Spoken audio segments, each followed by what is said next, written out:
Hey folks, this is Vincent Ali with Dad's Gaming Addiction, and today we're going to quickly review Flatline. This is our cozy game night sessions that we typically do. She's got her coffee and her Deep Rock Galactic coasters over there. But anyway, we're here to talk about Flatline. This is one of her favorite games, I think. Yes. It's easy to say. It's a cooperative game where players work together to roll dice and then assign dice to various patients. Yes, rolling just like that.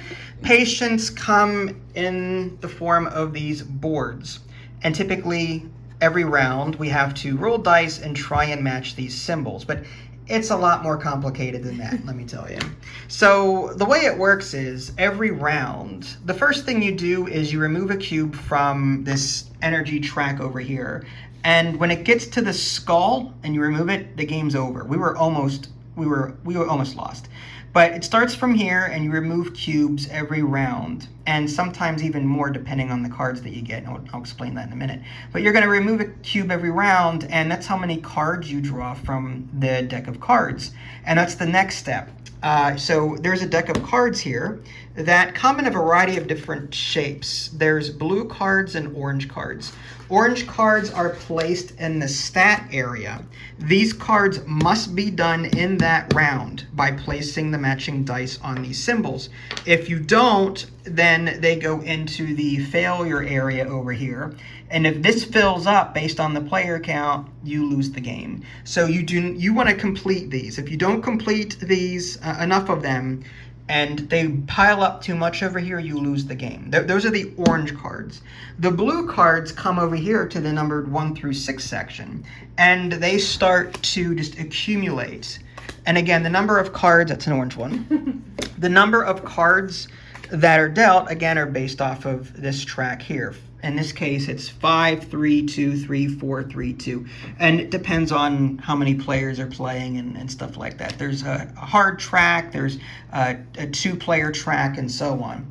But anyway, the number of cards are indicated here. And then you draw that many cards, and some go here in the stat area, and some go here in this blue area. And then you're going to roll these white dice to see which ones activate.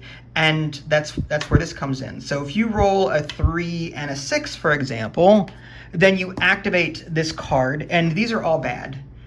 Place a lockdown tile on recharging stations. So that means we will not be able to utilize these recharge stations to get energy back over to this track to extend the length of time that we have to complete this game. And that's what these are. These are recharge stations. By adding dice to these stations, we can add green cubes back over here. Typically, there's one here and one here during setup.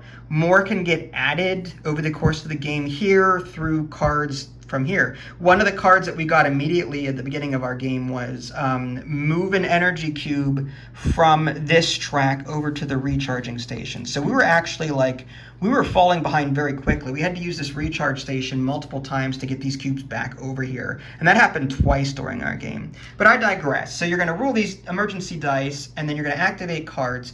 And then after that, you're going to have a discussion on, what you're going to do with your dice and what you're going to be trying to do. You're trying to complete symbols here to get rid of these cards. You're trying to complete symbols down here to get rid of these cards. And ultimately, you're trying to complete the symbols on these patient boards in order to add these rows to them and to cover them up. And if you cover up every single row, the patient is treated, and you replace it with a new one at the end of the round. And the number of patients you have to deal with is based on difficulty and player count.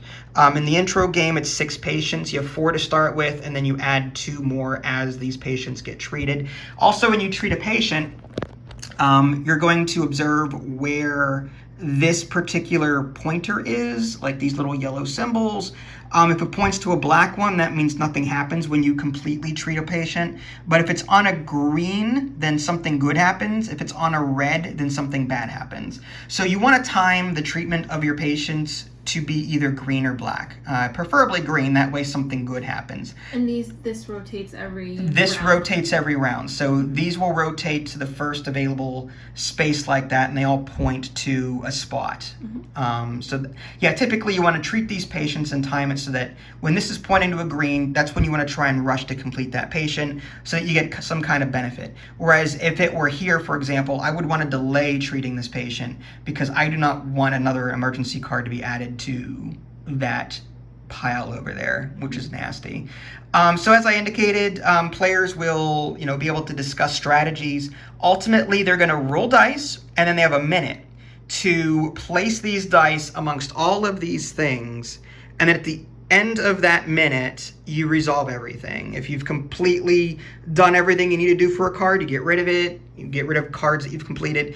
Any patient rows that you've completely filled up, like this one, for example, we've got all the dice needed for that. You put one of those there, and that's done.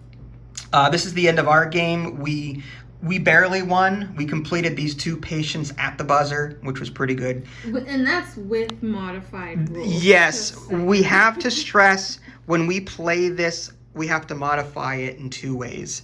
The first way we modify it is we add more time to the minute. Rather than use a minute, we use like a minute 30, a minute 45 seconds to account for, I'm not going to go into it, but disabilities, stuff like that. It's just easier for me to have that extra time to squint at things or to manage arthritis / tendonitis, whatever. So we add more time to the timer to account for disabilities. The second thing that we do is we give ourselves more dice. In a 2-player game, you're supposed to get, I believe, 7 dice, I think. You get 8 dice of your color in the box, and you're supposed to get 7 of them for a 2-player game, 7 each. But we find that that's not enough. It's just impossible to keep up with everything. So we give ourselves 8 or 9 dice, depending on how badly the game is going. And to do that, we take a dice of a 3rd color and just add to it as needed. I would go like a little bit like ruly in the sense that every round we just add more dice. A dice, just 1 die of a color. But that would have to be capped at some point, because then you'd have like 15 dice at the end of the game, and you'd be able to wipe the board completely in one roll. Like that's for one die every round, or 1 die every other round. So you start the game with 7. Okay. So by your logic, 8, 9, 10, 11, 12, 13. You have 13 dice per player at the end of the game if you got that far. Okay, so what about every other? Maybe it caps at 10 or 11 or something. I'm just saying, like, by that logic, there has to be some limits there. I mean, there are a lot of patients, though. Well, then, all right, if you do that, then to balance it, you need to add some extra patients to the pile. Yeah, true.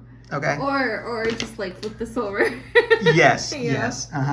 Yeah, you could do that too. So it's going to take, so this game is moddable in the sense that you can modify the difficulty, make it easier, make it more difficult in various ways in order to accommodate your group's preferred difficulty. And that's one of the reasons I like this game.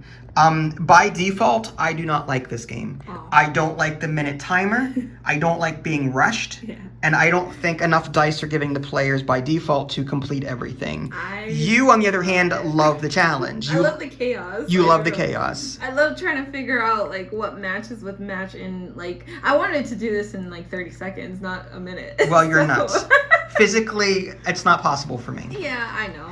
On your own, you could totally do that. Yeah, totally. Mm-hmm. I think this would be a great digital game too, and I wish this board game was updated. I wish there was a Flatline 2 where, I don't know, maybe you have like dice that could be modified into something, like you turn in 2 greens for a blue or something like that. Mm-hmm. And there is a re-roll section. I forgot to mention that. Mm-hmm. Every turn you can give up a die to re-roll all the rest of your dice. Yeah. So that is a thing. And also when you complete orange cards, you gain the ability here as a one-off. Yeah. These will go into this area, and you can turn those in for various things, like gain a die, flip a die to any side that you want. So there are abilities to help with that as well. Only for the orange cards, not for the blue cards. Correct. Right? Orange cards. Blue cards do not have that. Orange cards do. Yeah, but blue cards can still end up going there. Yes, so there's a nasty card that says move one of these over here. Yeah. Those are the ones that we let fail because they didn't give us any benefit for completing them. So I made a tactical decision to let these fail and then hope that we just didn't bust on the fourth one here. And then we prioritized orange cards because they have the abilities on them. So you like this game. I see. I like this game, but only modded. Yeah. You like this game. I like it modded too, but at the same time, I'd love to play like with regular rules too. So. Well, see, you can do that on your own. It is a just so you know, it is a 1 to 5 player game. Yes. So you could totally solo this. I will play with the dog. That's fine. Yes, I would love to see a tripod Pomsky. I'd show a picture of him, but his butt is to me right now. Yeah, that's yeah, no. Yeah, I liked it. I don't know. I thought it was great. I do wish they had more. I wish there was a Flatline 2 where there was more patience, more abilities here in the bottom. So yeah, the box. Oh, there are more patience. I forgot. Yeah, this is the box. How many? I just grabbed the top 6 from the stack for our intro game. Jeez. Okay, never mind then. Yeah, there's enough It's patience. too bad it's not double-sided. Well, no, that's a completed patient on that side. Yeah, I know. And then just to show you the rest of the box, that's what that looks like. These are the other player counts, difficulties for the energy track, the power track, whatever. I wish we could have also been like a specialized doctor with a certain ability. That would be cool. That Like would be cool. having, like in Pandemic, people have different abilities. Forbidden Island, people have different abilities. Yeah. I'd like to see something like that here too. I don't know why, but I'm a big fan of hospital sims, like when on the computer. Yeah, me too. Like hospitals, 2 Point Hospital, or there's some other games out there that are similar. The board game Healthy Hospital. Yeah, Healthy Heart Hospital. Yeah. I like games with a hospital theme like this.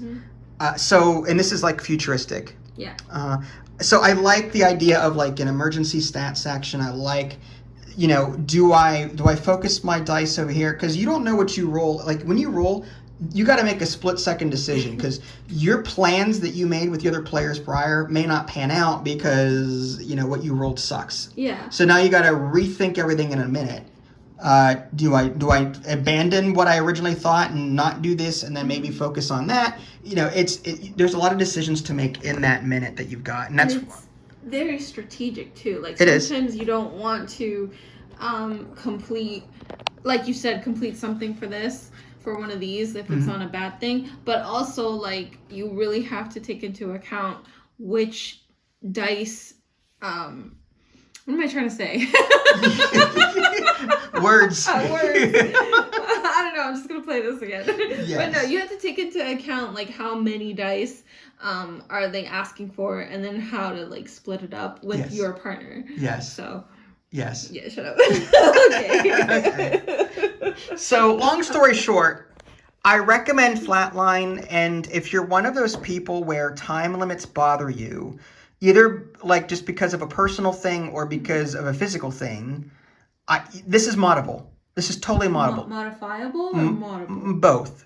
Because video games, something is moddable. Moddable, okay. I mean, you can mod it. Moddable. It's moddable. Modifiable. They're correct. Shut up. You know what? In video games speak, you can say moddable, okay? I know. Anyway, so you could totally change this.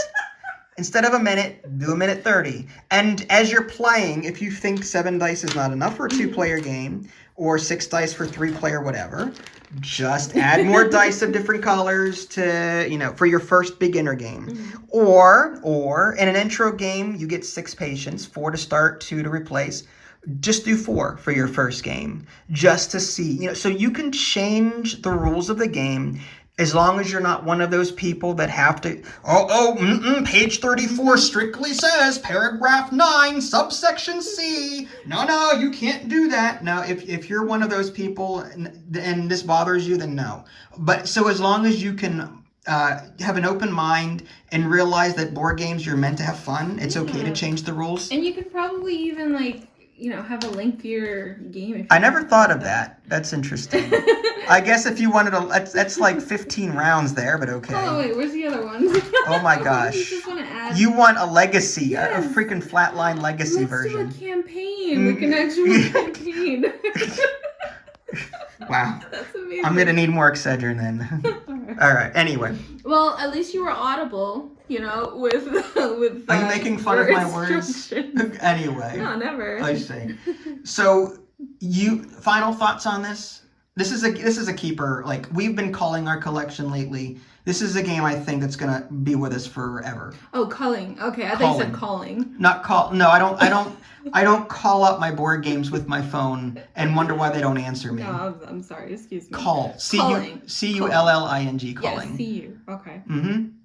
And this is a game that you would want to keep for Yes, sure. for sure. Okay. Now, is this still one of your favorites? Like top 10? It is definitely still a top 10. Why? Is it because of the co-op aspect and the I love chaos? the co-op. I love the matching. I think I'm a big matcher. Like, I love trying to decipher, like, okay, what's the best way to match this? You know, it kind of, and these symbols remind me of one of my favorite video games, Wilmot's Warehouse. Oh yeah. Mm-hmm. So it's puzzly. It's a very puzzly game. Yeah.